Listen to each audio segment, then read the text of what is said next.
About the concept of horizontal shear force or horizontal shear stress. So within this zone na doon, may mabalos nila nga shearing force para hindi siya mag-isip. Ito. So, across that plane, may mabalos na nga the same magnitude of shearing force but opposite in the sense of direction. Doon naman sa principle. First topic na SESMAT. Ano sa inclined planes?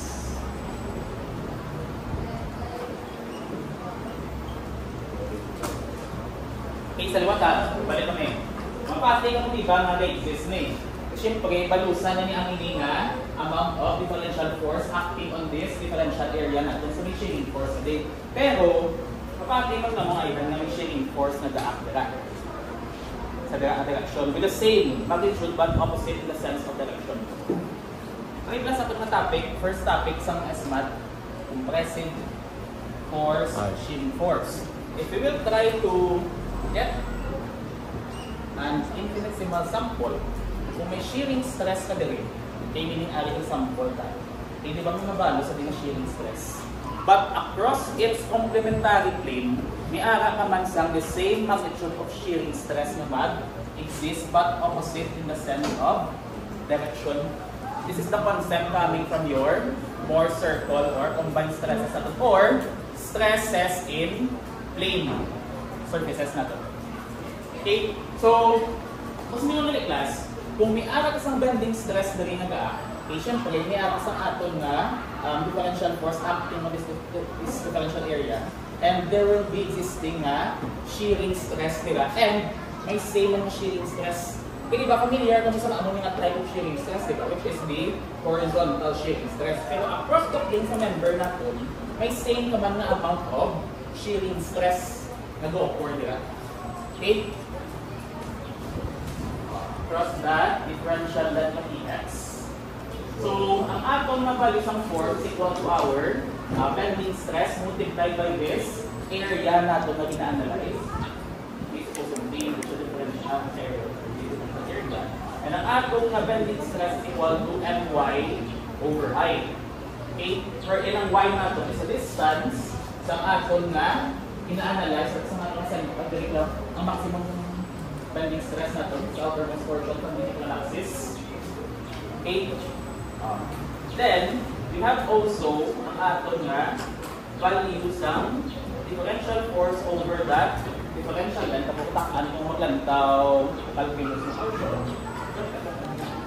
Kapalo po ang gusto na mabalaan is anong point ha?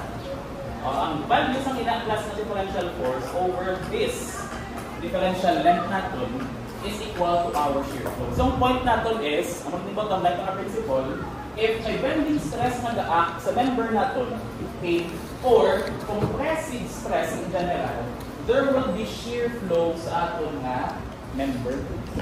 Okay, may shear flow na mag-act siya, hindi lang across this horizontal plane, but across this cross-sectional area sa aton na member. Okay, parang amount sa aton shear flow is reliant to the values ng aton na shearing force sa daling portion. Sa liwat, ang aton na change in moment about this change in length ng aton na plane. Okay, this is the change in moment. That is also equal to our shear. Sa liwat, diba, ang slope sa aton na moment is the shear. Ang dami ng mga concept na I think ina-apply na sa inyong theory ko. Check to. Mga diba ka double integration na mo? Kaya ginapaatrasan siya. Kaya diba ang atom na moment is just the, ano siya? Moment. First derivative or first na anti-derivative? Ang moment sa shear, in relation to shear. Ang simple ng relationship is, si shear is the slope sa atom na moment. Tapos si deflection, that is, ano siya?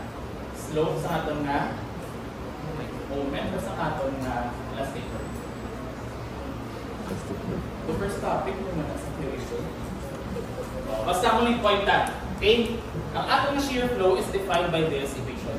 Okay, that is directly correlated to the shearing force along sa aton cross-section and the first moment of area sa portion sa diin gustong siya gisiyon.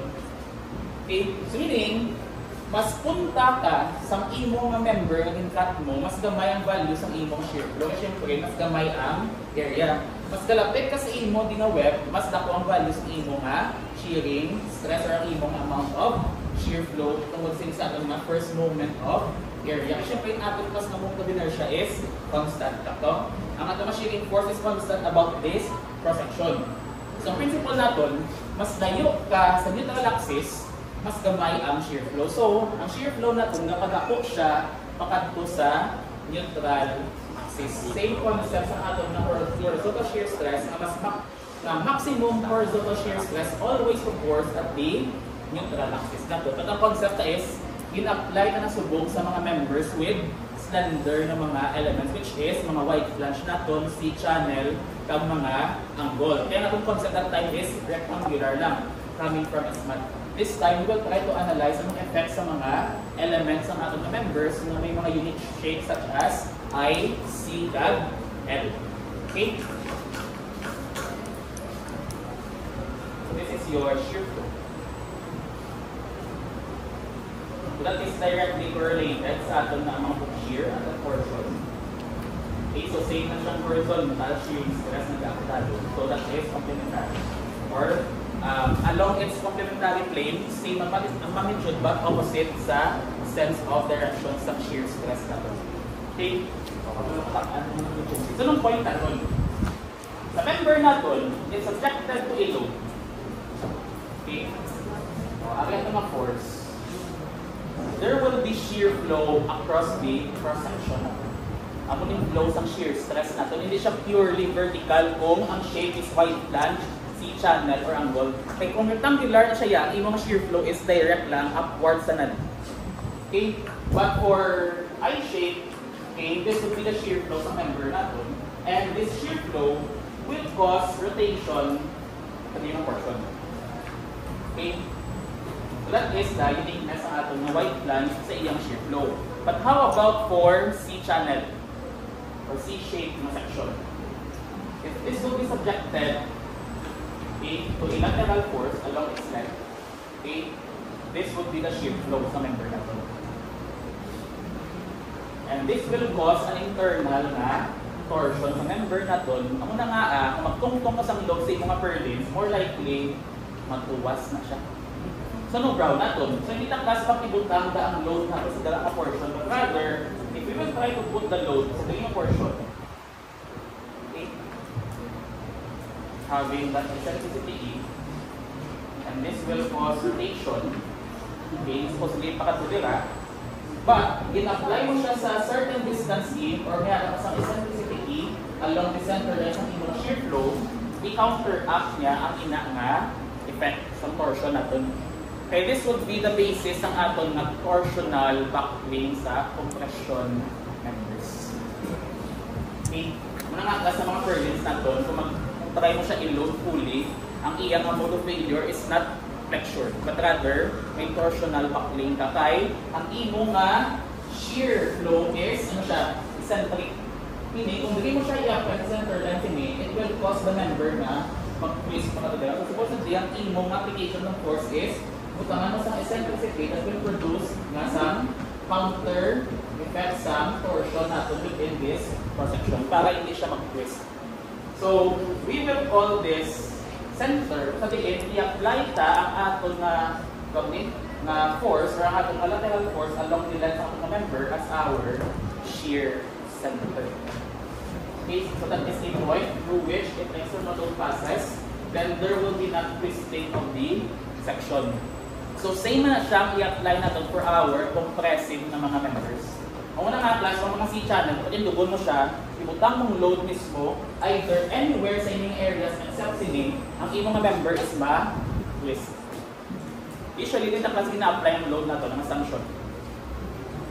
From SMAT, dito tayo naputang ang atong ng mga axial forces.